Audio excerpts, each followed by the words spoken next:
Welcome to Startup TV Boston. I'm Michael McCarthy, and I'm one of the instructors for Harvard University's E5420 Entrepreneurship and Innovation. I started Startup TV Boston to support my students after the semester ended to help them get funding by putting a television show together about their startup ideas and their pitch.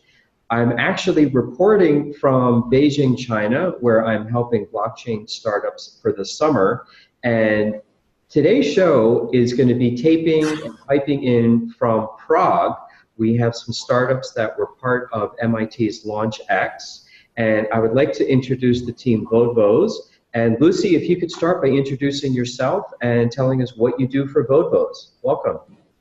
Okay, so hi, I'm the CFO, so the Chief of Finance, and our team, VODVOZ, is a mobile carpooling app which allows parents of the students of the same school to co-ride and make it more efficient, ride together and save some emissions and create tighter communities. Excellent. Hello. If you could introduce, yes. Hello, I am the Chief of Communication. I take care of communicating with parents. Okay, hello, I'm Sebastian, and I'm the Chief Technological Officer. I am responsible for the development of app. We will be developing progressive app in the next couple of months, so that's my job. Hello, my name's Anna, and I'm the CEO, and I kind of keep the whole team together and working all the time. Hello, I'm Thomas. I'm the CLO, and I take care of any legal issues which might arise in the future. Excellent. Well, welcome everyone. And Thomas, I'm going to start with you with the first question. Can you tell us a little bit about your group, where you live, where you're from, where you go to school, just to give us a little bit of a sense of a background? So we're all studying on the same high school. Me and Sebastian, we are 1 year older than the other girls. We're 18, well, the girls are 17. And we all our team pretty much began with one of our friends who made the MIT Launch Club on our school, and she brought the idea all the way from the US when she heard about it during a robotics competition, and we just sort of got together and kept working, I guess. Great. And my next question is going to be for Sebastian. Sebastian, can you tell us about the MIT Club and LaunchX for our studio audience? Can you explain to us what it is and how you became involved in it? Okay, well, it is basically part of competition. It's competition under organization called LaunchX, and it tries to give the high schoolers the opportunity to found the company, and it every year has a different topic. This year it was environmental sustainability, and it works that way that in each high school that participates in this project, this competition, there is a club, usually led by someone more experienced. It could be both an adult or a high schooler, and this person gives advice and provides material that that person receives from LaunchX to the other high schoolers to help them with their project and guide them on the way. And throughout the school year, these teams in the clubs receive the material, develop their projects, and upload their presentations, pitches to a platform, and they compete with the material they wrote and made. And there are regional finals in every continent, anywhere in the world. We participated in Brussels in regional finals where we won. Oh, congratulations. So Anna, tell us about what Brussels was like for you. It was a great experience because we went there and we didn't really know what to expect. But I must say that LaunchX had the program, like, it was organized incredibly because we got to meet all of the people from other teams from all around Europe. There were people from Greece, there were people from Turkey, very interesting people. And on the first day, we got to meet with them and we got to basically do what we did the whole year in only one day, which is very interesting. And it was a very interesting opportunity to basically work with other people. And then at the end of the first day, we also presented our kind of like mock pitches in the actual place where we then the next day presented our actual pitch, which was great because we kind of got used to the place. And yeah, and the next day it was the kind of I think it was called the global demo day or the global final or the regional final, I'm sorry. And there we presented, we watched all of the other presentation, and then then we found out that we won. So that was a great ending for us. Excellent. And Christina, for our studio audience, can you share with us what problem is your startup solving? We're solving a problem of every parent in Czech Republic because there are only two options of children to drive to school. We can either ride in a car or in a bus, public transport, but that is really hard for some people that are living at the suburbs. Excellent. So, who came up with this idea? So we are working with the Prague Startup Center, and we had an idea about trying to solve the problem of too much cars and too much traffic in front of our school. So we went there, told them what we are planning on to do, and our sort of mentor told us what we could potentially develop. So the idea was from us. We wanted to do carpooling more efficiently. We wanted to reduce the amount of cars and the amount of emissions. But the development itself came from Prague Startup Center, which helped us. Interesting. So you noticed that you had a traffic jam problem, too many cars. At the same time, there was a challenge to help the environment, and you put the two together. So you're solving two problems. I like that. So could our studio audience in Boston take a look now by using the share screen function so that we could take a look at your pitch and share your pitch with us? Sure. Great. So can I start? Yes, please begin. We can see your screen just fine, so begin. Great. So hello, everybody. My name is Anna Mukova. I'm with my friends and the founding team of Footboss. Christina, Sebastian, Lucy, and Thomas create the Footboss team. Now, what is Footboss? Footboss is a mobile app connecting parents of students from the same school to make carpooling more efficient. Our app strengthens school communities by creating new friendships between the children, as well as reduce the unnecessary emissions from unused cars. We are a group of students from Prague, the Czech Republic, which is the approximate size of Boston, and since each of us is living far away from school, we are all dependent on our parents driving us. This results in two problems. Firstly, our parents always don't have the time to take us to school. And secondly, the situation with traffic in front of our school is terrible almost every morning.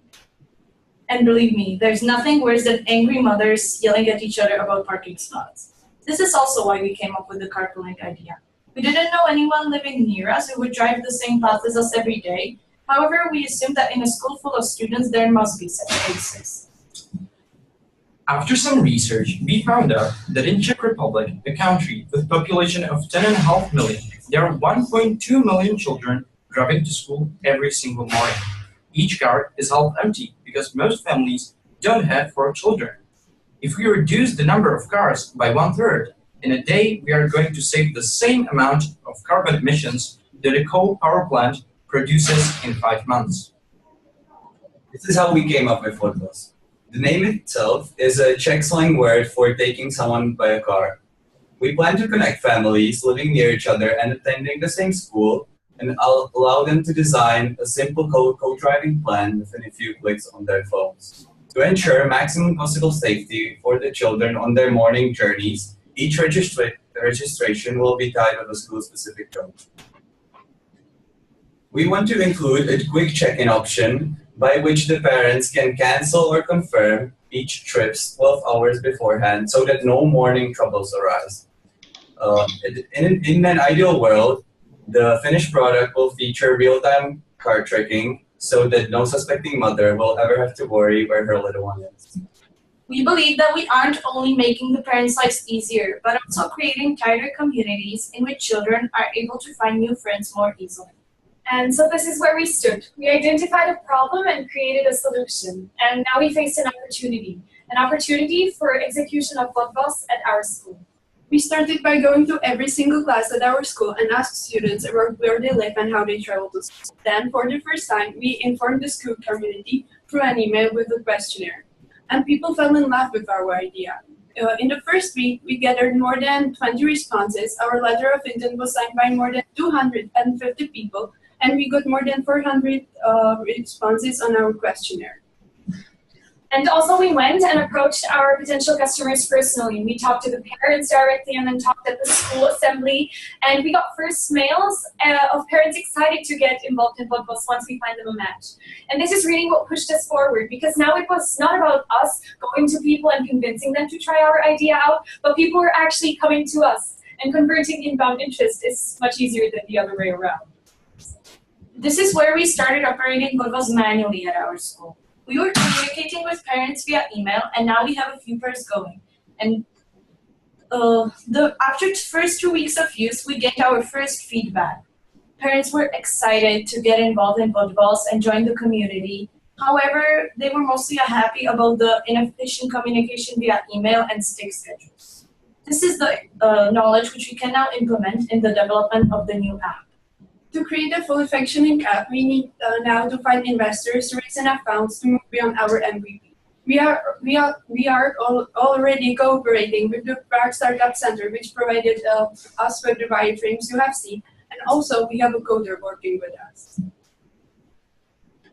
Our plan, as you can see, is to continue conducting VODVOZ on our high school alongside with creating the mobile app. We plan on having the app finished by the end of the summer holidays, so that we can distribute VODVOZ on 3 schools by the start of the next school year. One of the schools has already made an agreement with us. Our long-term plan is to implement VODVOZ to all of the preschools, elementary schools, and high schools in Prague. Since our service will be sold in a form of budget to the schools themselves, we are starting off by aiming at the private institutions. The users of the app will be charged on a monthly basis, starting at $15 per month. Our possible competition is Uber and school buses. However, we believe we hold a big competitive edge, as parents are much more likely to entrust their little ones to a familiar face rather than to complete strangers. So far, this has been a great journey, and who knows what will happen with our project, but what we know is that we love it, and we really want to succeed, and we really want to have a working app, so we hope that we're going to do that anytime soon. So thank you for listening to our pitch. That's great. Thank you so much. So you can stop sharing the screen and we'll be able to see you again, and we can get into a little bit of question and answer, a little bit of coaching. If you have some challenges, I love to coach people. So question. This is going to be for Lucy, because Lucy's the one that's going to make everyone a millionaire, right? That's her job. Yeah. Hopefully. So Lucy, can you walk me through the money part of this? You said that this is going to be about $15 a month subscription, is that correct? Yeah. Okay. Who is going to pay the $15 a month, and what do you get for it? So firstly, we plan on the first year to have the schools pay the $15 per month budget per each parent who wants to use VODVOZ. But in the following year, we want to charge the parents directly.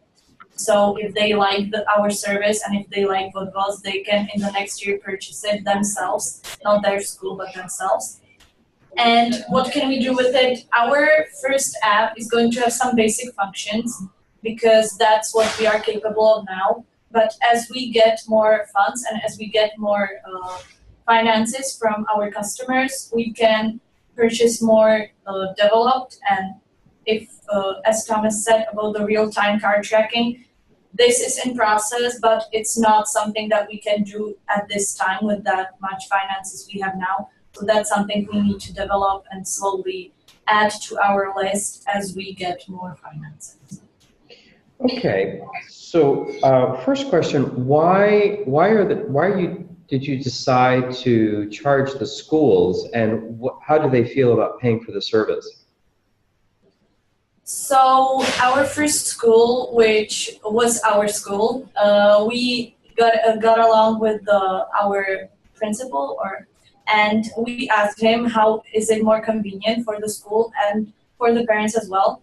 And his opinion was that for the first year, the schools can pay it themselves, because if we aim to set it on private schools are capable of purchasing $15 per month, so per person.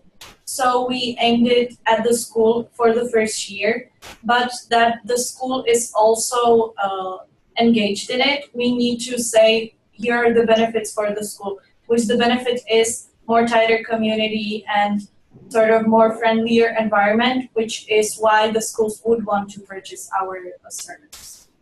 And I'll let you can either answer this question or you can have someone else in your team answer, depending on who would be best qualified. What experience have you had by asking the parents? How comfortable are they paying for the service? I will hand it off to Anna, since she was talking with the parents directly. I think that a lot of the parents, they love the idea, because they love the fact that it's gonna save a lot of their time. And because it is truly unnecessary for two parents from the same part of the city to drive to school, and they said they agreed with the $15 charge, and they said that they will be willing to pay. So I think that this works pretty well, because we kind of we didn't the $15 wasn't our initial price. We kind of adjusted it based on the feedback that we got from the parents. Okay. Now my job is to help you make money as well. And you said that you were going to have the schools pay it for the first year and then switch over to the parents for the second year. And I'm wondering, what would happen if you charge the school every year and you charge the parents every year, and now you're making $30 per student instead of $15? What are your thoughts on that? This was actually what we first thought we were gonna do, but then when we want the parents to be truly engaged in this and to have the motivation, and if they can see that it works for free, they will purchase it. That's our sort of team module. So if we immediately charge the parents with $15 per month from this September, we are afraid that after the parents sort of exchange their addresses, that the whole service loses its point, and that they won't be motivated to pay us more and pay us more frequently. But when the school purchases for the whole year, it makes for more sense for the people to use it every month, and then continue using it the second year, because they will already be used to using it. If you want to add anything. Yeah, I just wanted to say that maybe the plan is with the school paying for it the first year, that we haven't yet tried it at any school, like, officially. We've tried it like kind of without any money involved at our school, and it worked. And I think that maybe if we see that once the school pays it, and like the popularity of the service like rises, then maybe we can sell it to, like, when we sell it to the next school, we can charge both the school and the parents. I think that we'll see based on the official feedback that we get once we try it also. Gotcha. May I make a suggestion on pricing for you? Yeah. Yes, please. Okay. I'm going to suggest that you conduct an A, B, and C test, because you never really know what's going to work. And there are pros and cons of all of your pricings. So test A would be to go to a school and have the school pay for it, period. And it's always a free service, and you see what happens. Test B is to have the school pay for it every year. Do what you're doing right now. You get it for the first year free, and then you charge the parents and the school. So the school and the parents are paying, but the parents get the first year free. That's what you're doing right now. That's plan B. But then plan C would be to charge the school and the parents from day one. Now, the reason that I'm suggesting that you do 3 different pricing models is a thing based on psychology. And that is, free is considered worthless. Free advice is worthless. And it really is worth 0. Could be great advice. But I have found in my experience that when I consult with people, if I do it for free, they don't listen. When I'm charging them $500 an hour, everything I say is pure gold.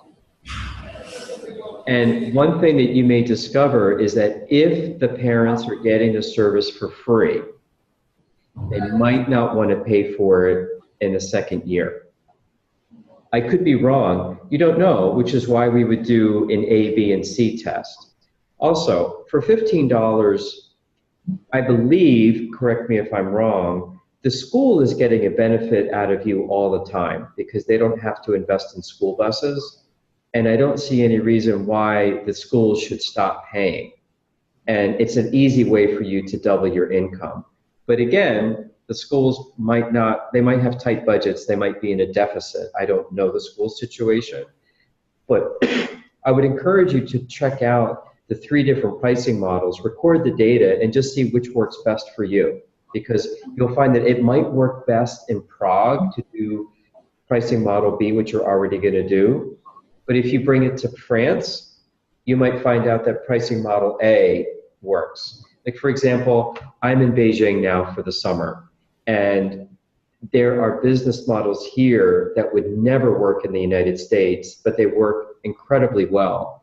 So I would be open to changing your model based upon the region because you are going to be global. And I think you have a nice service, so I think it's a wonderful idea. I'm curious, any challenges that you currently have? Because we have about 7 minutes left in the show, and one of the most popular things for our audience is trying to figure out some of your challenges with brainstorming. So is there one challenge that you're losing sleep over and you're just haven't quite figured out yet? And anything that you'd like me to potentially help you with? One of the greatest challenges we have faced while developing the app itself is how structured should we make the scheduling so that the parents still have some freedom to choose which days they can't write and which days they can, while also giving them some like fixed back end point to which they can always relate and follow the plan if they're too lazy to choose for themselves. Well, I think at the beginning I would do an MVP, which would be a minimum viable product. So I would take a small group of people, let's say in a 1 square mile or 1 square kilometer area, and try it out and keep it open and just get them to do what's called the first customer rule. The first customer gets a discount. This time it's going to be free because you're not charging much money anyhow. And say, listen, we're going to check in with you every day and we're going to ask you 2 questions. What did we do well with the service, and what could we do better with the service? And they need to answer the open-ended question. And they're going to start answering Thomas's question of, oh, this scheduling thing didn't work, and can we change it this way, change it that way? So get the feedback from your customer on what they want. But you have to get a group of people that are willing to help you by every day answering those questions. We do it with our online classes at Harvard. Every week I send out a survey. What did I do well? What could I do better? And after about 4 or 5 surveys, I find out exactly the best way to do it. And you're probably going to find, since each student is going to be going to the same school for about a year, and they're probably going to be living in the same house for the year, you're going to find out, you're going to get these clusters that these 3 people are always going together and these 5 people are always going to be going together. So you're going to see that you're going to start to see a pattern come out. So I would start with it being very open, figure it out from there. I like the idea that you have people scheduling 12 hours ahead, but when you think about it, if I'm supposed to be at school Monday through Friday at 8 a.m., I could schedule for the whole semester. Why would I? Maybe you could do that. So for the whole semester, I'm always going to be carpooling with Anna and Christina and Thomas, but I'll never carpool with Anna and Sebastian because they don't live near me. So I think you'll start to see a pattern, but my inclination would be almost the opposite, where you would say, okay, you're in a 1 kilometer area, we're going to assign you to a car, these 3 people, you'll be going for that whole semester, and that you have 12 hours to cancel. So you can cancel out, or actually you should be able to cancel out last minute, so that someone just doesn't pick you up. You might wake up with a cold, you don't want someone showing up. But I do have a question about who's going to be the driver, and how do you incentivize the driver to be the driver? The parents are going to be the drivers. They're gonna, because each of them is individually going to be going to school, and our service is not a taxi service. It's just a communication service between the parents themselves.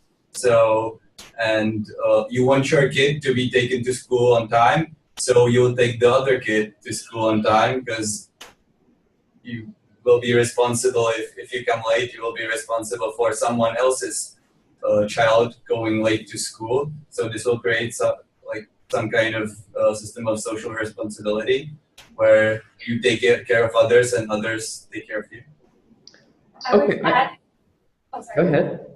No, I just wanted to say that you kind of tackled another challenge that we face now, because we're not really sure about the insurance, because we cannot possibly take responsibility for the drivers, but still we are connecting parents with that they're gonna have their children in their car, but they're also gonna have other children that are not theirs. And this is kind of one of the challenges that we're trying to figure out now, because we really don't know how to take the insurance, because if there isn't, hopefully there won't be an accident, but if there is a car accident, we cannot take responsibility for the driver.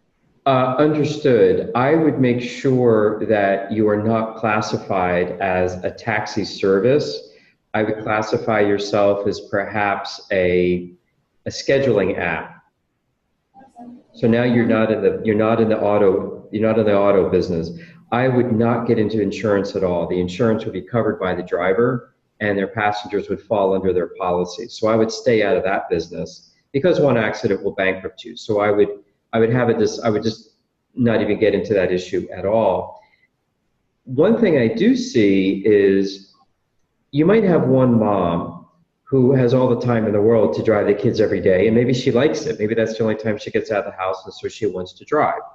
But then maybe we have Thomas's mother who doesn't like to drive, and maybe she has a great high-powered job that she wants to make a ton of money at. She doesn't want to be the school bus driver.